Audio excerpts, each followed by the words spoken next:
Independent review, overdiagnosis of mental health, completely agree. It led me to ask this morning, how many people are playing the game and how many people are being, it's all about labels. And then, of course, this shocking story that A&E's here. 200,000 appointments last Christmas. I've got an ingrowing toenail or I'm having a bad hair day. People need to take responsibility, but politicians and this government need to be stronger, don't they?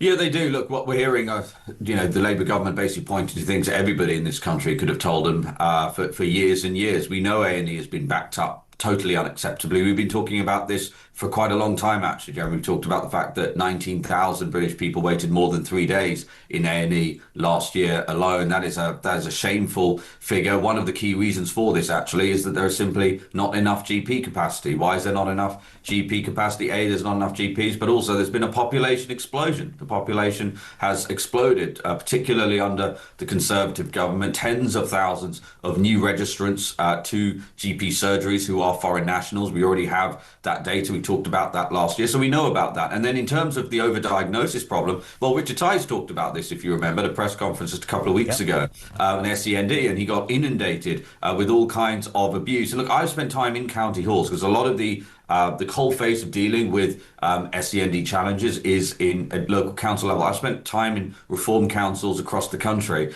and I could see, the officers are sitting there. We're looking at numbers where the number of kids who are being diagnosed with special educational needs is compounding at a double-digit growth rate from an already very large number. And each one of those is a big liability for the taxpayer. And as you just alluded to, the people who lose out the most when there is overdiagnosis or there are people gaming the system who actually need help from the system. Why is it that people get so angry if you see someone parking in a disabled parking bay when they don't, when they shouldn't do? It's because there's a deep sense of injustice there. There's a limited supply of those spaces. You can't just turn up an order and just get another one by answering some questions correctly. We do have, frankly, an epidemic of overdiagnosis. It doesn't do anyone any favors.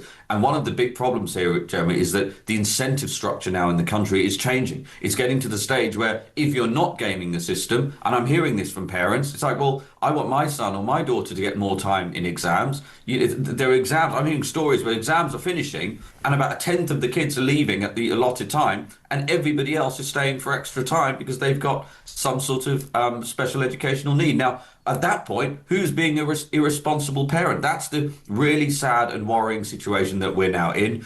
We've got to get a handle on this. I'll give